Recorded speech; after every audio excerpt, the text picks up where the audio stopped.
Hello all you English learners of the world, welcome to Winning English. Do you want to sound more like a native speaker? Stay to the end of this video for my top 3 tips to help you improve your pronunciation and sound more like a native speaker. Are you ready? Let's go. Okay, so let's start with number 3. My top tip number 3 to help you sound more like a native speaker is to learn to pronounce the ED at the end of regular verbs. Now we know in English to talk about the past or to use a past participle with regular verbs, we need to add the letters ED to the verb. For example, if I want to talk about yesterday with the verb play, I have to say, yesterday I played football, for example. If I want to use a past participle, I can say, I have played football. Now, I'm going to give you 3 sentences with 3 different regular verbs with ED at the end. See if you can notice the difference in pronunciation of the ED at the end of the verbs. So the first sentence says, he retired last year. He retired last year. The second sentence says, I've washed the car. I've washed the car. And the last sentence says, the film ended at 6. The film ended at 6. Now, did you notice that all 3 verbs are regular verbs with ED, but they are pronounced differently? The first verb, retired, sounds like a D. The second verb, washed, the ED sounds like a T, washed. And the last verb, end, the ED sounds like id, ended. So there are different pronunciations to the ED at the end of regular verbs in English, and it's very important to learn how to pronounce them well, otherwise you will never sound really like a native speaker. So how can I know when to pronounce the ED as a D, when to pronounce it as a T, and when to pronounce it as id? Well, there is a trick that can help us. We need to identify what the last sound of the verb is. For example, if the last sound of the verb is voiced, then we need to pronounce the ED as a D. What do we mean by voiced? Well, for example, the verb that we used, retire. What is the last sound of retire? Let's see if we can find it. Retire. Is the last sound of retire. Now, this is a voiced sound. What does that mean? It means that my voice works when I make this sound. My vocal cords vibrate. So if you say the sound and you touch your throat here, it vibrates. It is voiced, retire. Now, when the last sound of a regular verb is voiced, then we must pronounce the ED as D. Retire, retired. Let's make another example. Play. Play is a very common regular verb. How do we pronounce the ED at the end of play? Or what is the last sound of the verb to play? Play. Yeah. E. Play. E. So this is a voiced sound. If you touch your throat, E, it vibrates. This means that we must pronounce the ED D. Play, played, played. Then there is a second group of regular verbs that we call unvoiced. So this means that the last sound in the verb doesn't make a vibration, doesn't use your vocal cords when you pronounce it, and we pronounce the ED at the end of unvoiced regular verbs as a T, just T.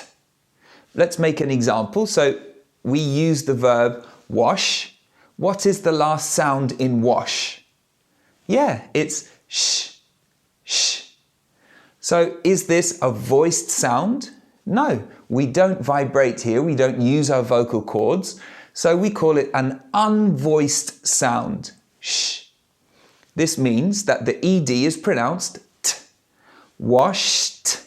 So not washed or washed, but washed. Let's make another example.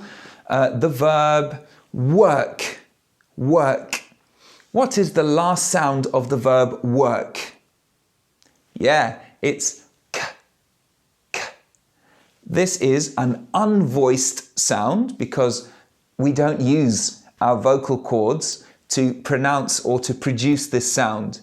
K. This means that the ED after the verb is pronounced t. Worked. Worked. The last group of verbs is verbs that end with the T or D sound. For example, the verb we used was end. End. Now, when the verb ends with a T or a D sound, the pronunciation of the ED is simply id. Id. For example, ended. Ended. Let's make another example with a common verb, want. Want. The last sound is t. So the pronunciation of ed is simply id. Wanted. Wanted. Okay, so the more we practice, the more we learn to pronounce ed correctly, the better we will sound, the more like a native speaker we will sound when we speak English. So let's just sum up quickly. The ed is pronounced in 3 different ways in English. As a D, if the last sound of the verb is voiced.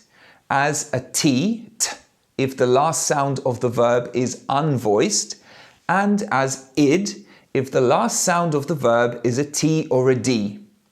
Practice pronouncing regular verbs correctly. Your pronunciation will surely improve, and I have put a list of regular verbs in the comments below. Please try to pronounce the verbs. Let me know which ones you find most difficult. Now, my second top tip to help you sound more like a native speaker is to learn to use the phonetic alphabet.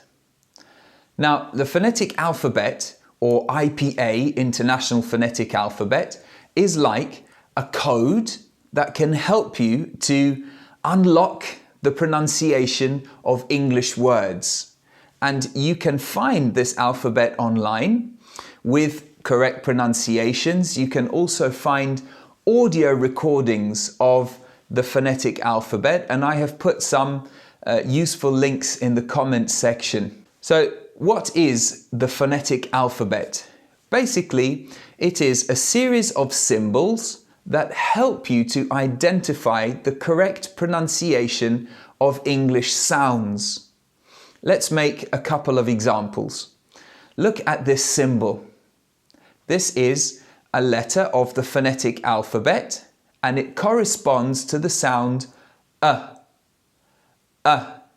Now, this is a very common sound in English, for example, in the word America.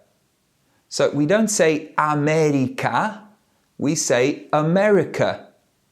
Or in the sound banana. So we don't say banana, we say banana. So it's a common sound, but often learners of English don't really use it very much, or they find it hard to identify when to use this sound.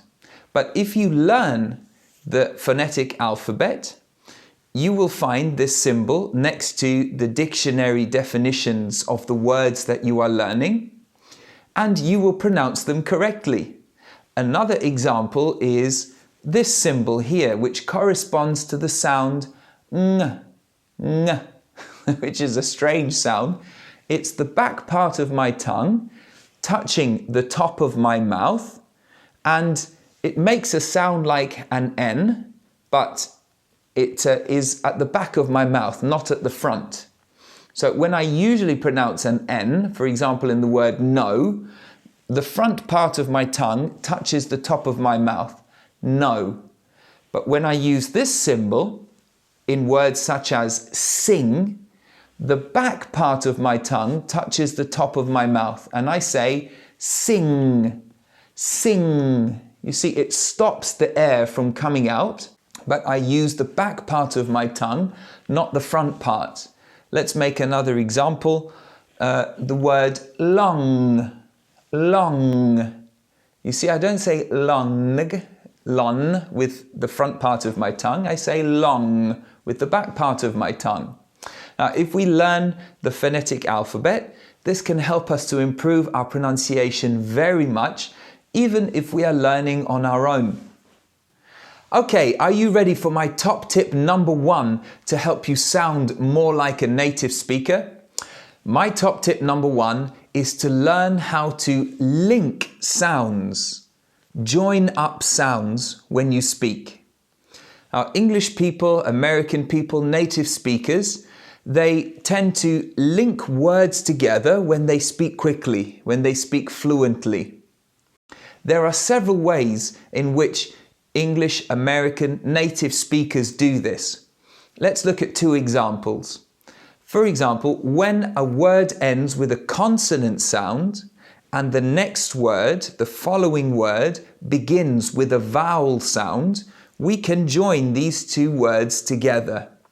For example, the 2 words turn off, turn off. When I speak quickly, I pronounce these 2 words like this, turn off, turn off. So I am linking the end of the first word to the beginning of the second word. Let's look at this sentence.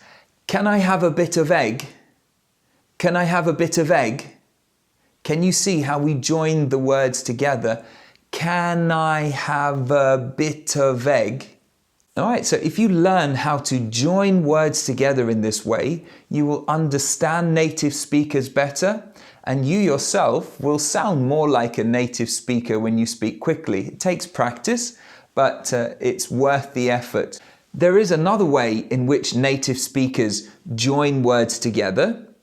If a word ends with a vowel sound, like O or U, and the following word begins with a vowel sound, we can link these words together with a sound. Let's see if you can hear it. For example, if I say go out, I say it quickly, go out, go out. What am I using to connect the 2 words together? Yeah, it's like a W, a W sound, a W. Go out, go out. Or for example, I don't know how to do it. Do it. I am linking do and it with a W sound. Do it. Or for example, you all go out too often. You all go out too often. Can you see how I link the words together with this W sound? Go out too often. So if you listen for this and you do your best to use it when you speak, you will sound more like a native speaker. All right, guys, I hope you enjoyed my top 3 tips to help you improve your pronunciation in English and sound more like a native speaker. I have put some articles, some links in the comments that you can look at. Please practice this pronunciation. Let me know how it's going. Let me know what is most difficult for you. I will do my best to answer your comments and to make more videos based on your needs, what you find most challenging in English. So all you need to do is subscribe to the channel, hit the notification button so you don't miss any of the new videos that come out each week. Learn fast and have fun with Winning English.